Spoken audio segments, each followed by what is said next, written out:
ইমাম বুখারী রাহিমাহুল্লাহ বলছেন, বাবু ওযু ইর রাজুলি মামরাতে, এই অধ্যায় হচ্ছে কোনো পুরুষের তার স্ত্রীর সাথে উজু করা। স্ত্রীর সাথে উজু করা, একটি পাত্র, গামলা বড়,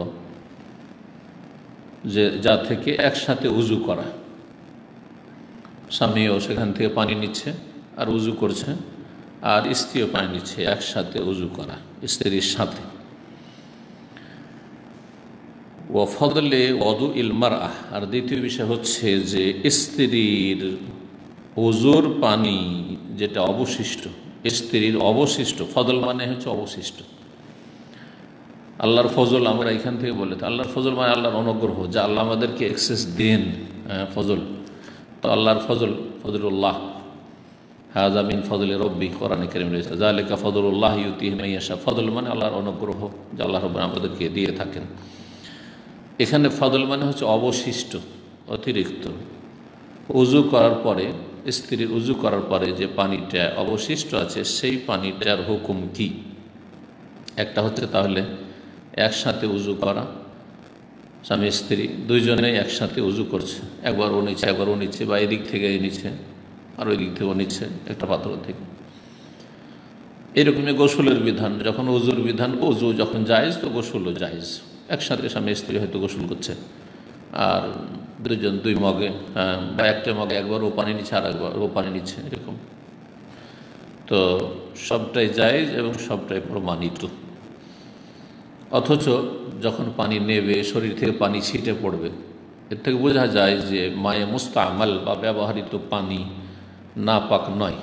জি, যে পানিগুলো আমাদের গা থেকে উজুর সময় বা গোসলের সময় ছিটে গিয়ে পড়ছে বা গড়ে গিয়ে পড়ছে পানিতে, যে পানিটা আবার ব্যবহার করছি বা অন্যকে ব্যবহার করছে, একসাথে ব্যবহার করছে অথবা পরে ব্যবহার করছে। একজন উজু করে গেল, গোসল করে গেল, পানি ছিটে পড়েছে, আর একজন পরে উজু করতে, গোসল করতে ঢুকলো বা উজু করতে ঢুকলো, আর তারপরে ওই পানি থেকে উজু করছে, কোনো অসুবিধা নেই, জায়েজ রয়েছে। এ কথায় প্রমাণ করতে চাইছেন ইমাম বুখারী রাহমাতুল্লাহ আলাইহি। আর স্ত্রীর ক্ষেত্রে যদি জায়েজ হয়, নারী ব্যবহারকৃত, স্ত্রীর ব্যবহারকৃত স্বামী যদি ব্যবহার করতে পারে, তাহলে পুরুষ পুরুষের ব্যবহার, একজন অন্যজনের ব্যবহার, নারী নারীর অবশিষ্ট পানি ব্যবহার করতে পারে। বলছেন ও ফদলে ওযু ইল মারআ, ওযু মানে উজুর পানি, স্ত্রীর অবশিষ্ট উজুর পানির হুকুম, সেটা পাক না না পাক, সেটা ব্যবহার করা যাবে কি না, করা যাবে। তারপরে দুটো আসার নিয়ে এসছেন। আসার ওই হাদিসগুলি বলা হয় যেগুলি মওকুফ, অর্থাৎ সাহাবায়ে কেরামদের আমল অথবা উক্তি। যদিও কখনো কখনো মারফু হাদিসকে, নবী সাল্লাল্লাহু আলাইহি ওয়াসাল্লামের কথা কাজকেও আসার বলা হয়েছে। এখান থেকেই দোয়াগুলিকে দোয়ায়ে মাসুরা বলা হয়, ইসিম মাফউল দিয়ে, আসার থেকে মাসুর বা মাসুরা। তো আসার কখনো রাসূলুল্লাহর হাদিসকে বলা হয়, কিন্তু কম প্রয়োগ করা হয়। আর আসার যখন সাধারণভাবে বলা হবে, তখন সাহাবায়ে কেরামদের আমল, কথা, এগুলিকে বলা হয়। বা তাবেঈনদের আসার তখন লাগিয়ে দিতে হবে, যেটা অমুক তাবেঈন থেকে আসার মানে বর্ণিত। আসারা ইয়াসেরু বা ওসেরা মানে হচ্ছে বর্ণনা করা বা বর্ণিত। এখানে মূলত দুটি আসার রয়েছে, দুটো ভিন্ন ভিন্ন দুইটি কিতাবে বর্ণিত হয়েছে। একটা হচ্ছে ওয়াতাওয়াদ্দা ওমর বিল হামিম, ওমর রাদিয়াল্লাহু তাআলা আনহু আমিরুল মুমিনিন, তিনি গরম পানি দিয়ে উজু করেছেন। একটি মাসলা এই আসার থেকে জানলাম যে পানি গরম করে উজু করা যাবে। তাবেঈনদের যুগে কেউ কেউ এটাকে মাকরুহ বা অপছন্দনীয় মনে করতেন, পানি আগুনে গরম করে, বা আজকাল হিটারে গরম করা, এই বিধানটা আজকাল আমাদের প্রয়োজন। আর শীতকালে আমরা হিটার পানি ব্যবহার করছি, গরম করা পানি। তো ওমর রাদিয়াল্লাহু তাআলা গরম পানি দিয়ে উজু করেছেন, তাহলে বোঝা গেল যে পানি গরম করে উজু করা যাবে। যখন উজু করা যাবে তো গোসলও করা যাবে। এখানে ইমাম বুখারী রাহিমাহুল্লাহর যে কিতাব, এই কিতাব বিভিন্ন নুসখা মানে বিভিন্ন কপি রয়েছে। একটি নুসখা আরেকটি নুসখার সাথে কিছু কিছু ক্ষেত্রে পার্থক্য আছে। কিছু হাদিসে কম বেশি, কিছু কথাতে বা শব্দে, অক্ষরে কম বেশি রয়েছে। এখানেও এরকমটা রয়েছে এখানে রয়েছে মিম বাইতে নাসরানিয়া, একজন খ্রিস্টান মহিলার বাড়ি থেকে তিনি উজু করেছেন গরম পানিতে। তাহলে এই গরম পানিটা কোথাকার ছিল? একজন খ্রিস্টান মহিলার বাড়ির ছিল।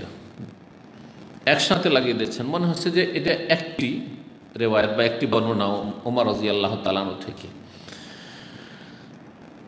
তাহলে এর অর্থ দাঁড়ালো যে ওমর রাদিয়াল্লাহু গরম পানি দিয়ে উজু করেছেন, আর সেই পানিটা ছিল মূলত খ্রিস্টান মহিলার বাড়ির। সেই খ্রিস্টান মহিলার, তাহলে অমুসলিমদের বাড়ির পানি ব্যবহারের বিধানটা জানতে পারলাম।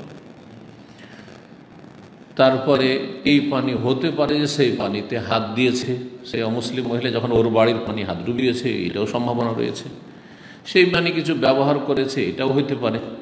এই বিষয়গুলি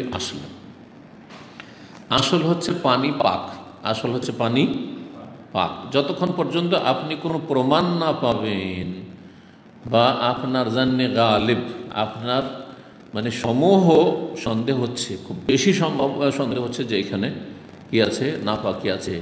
অহরহ দেখেন যে এখানে এসে কুকুরে পেশাব করে, বা মানুষে এখানে বাচ্চাদের পেশাব পায়খানা ধয়, যেমন আছে না অনেক জায়গায়।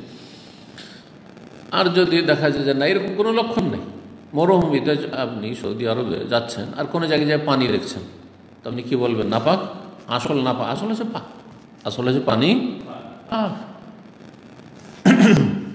তো মুসলিমদের বাড়ির পানি হলেও আসল হচ্ছে যে পাক, যতক্ষণ পর্যন্ত এরকম কারিনা বা লক্ষণ না দেখবো যে নাপাক। লক্ষণ কি? একটি লক্ষণ হচ্ছে যে এমন অমুসলিম যাদের কাছে পাক না পাকের কোনো পার্থক্য নেই, ওরা বুঝে না পবিত্র অপবিত্রতা,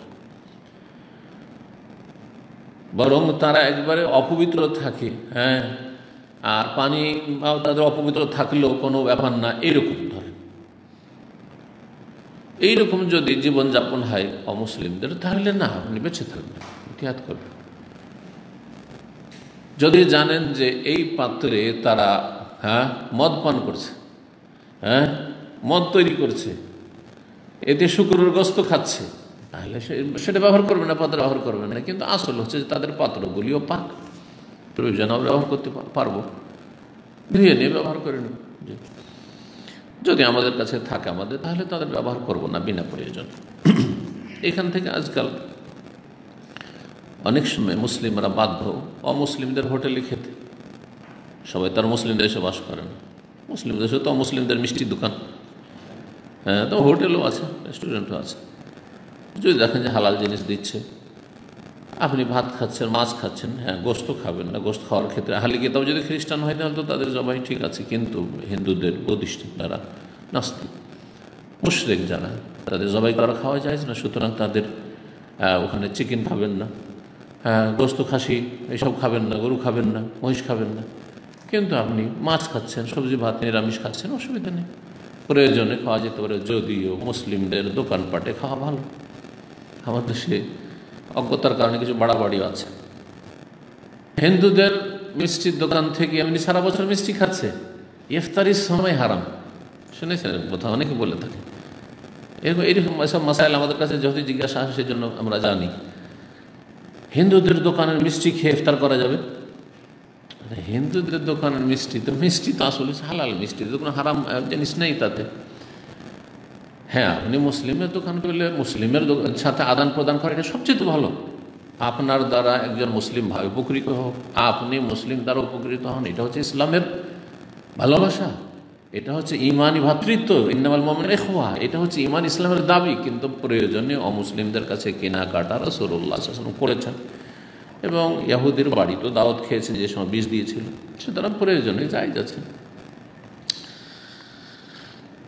তো এখানে মনে হচ্ছে যে একটা আসার, তাহলে অর্থ হবে যে ওমর রাদিয়াল্লাহু গরম পানি দিয়ে উজু করেছেন মিন বাইতে নাসরানিয়া, সেই পানিটা, গরম পানিটা ছিল একজন খ্রিস্টান মহিলার বাড়ির। কিন্তু আসলে অধিকাংশ নস্খাগুলিতে আর যেটা বিশুদ্ধ সেটা এখানে এরকম নেই, বরং আছে মাঝখানে। কি রয়েছে? ওয়াতাওয়াদ্দা ওমর বিল হামিমে ওয়ামিন বাইতে নাসরানিয়া, আছে এখানে। তাহলে অর্থ কি হবে?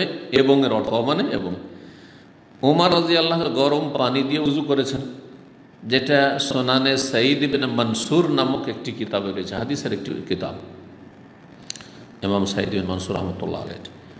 তো এই কিতাবে রয়েছে আর গরম পানি দিয়ে উজু করার একটি আসার পেলাম। আর একটি আসার রয়েছে মুসান্নাফ আব্দুর রাজ্জাকে রয়েছে, এবং ইমাম শাফিও তিনি নিয়ে এসছেন। ইমাম শাফির কিতাব আল রয়েছে। তো তাতে কি রয়েছে, ওয়ামিন বাইতে নাসরানিয়া, এবং উমর রাদিয়াল্লাহু তাআলা আনহু একজন জনৈক খ্রিস্টান মহিলার বাড়ি থেকে উজু করেছেন। হাদিস আলাদা, এটা একটা আসার, এটা একটা আসার। হতে পারে যে এই গরম পানিটা, তখন বলবে হতে পারে যে ওই খ্রিস্টান মহিলার বাড়ির গরম পানি, আবার হতে পারে যে দুটো পৃথক পৃথক ঘটনা, গরম পানি অন্য কোথাও থেকে আর খ্রিস্টান মহিলার বাড়ির পানি ব্যবহার করেছেন বা উজু করেছেন, সেটা আর একটি ঘটনা, এইটাও হতে পারে। আল্লাহু তাআলা আলাম।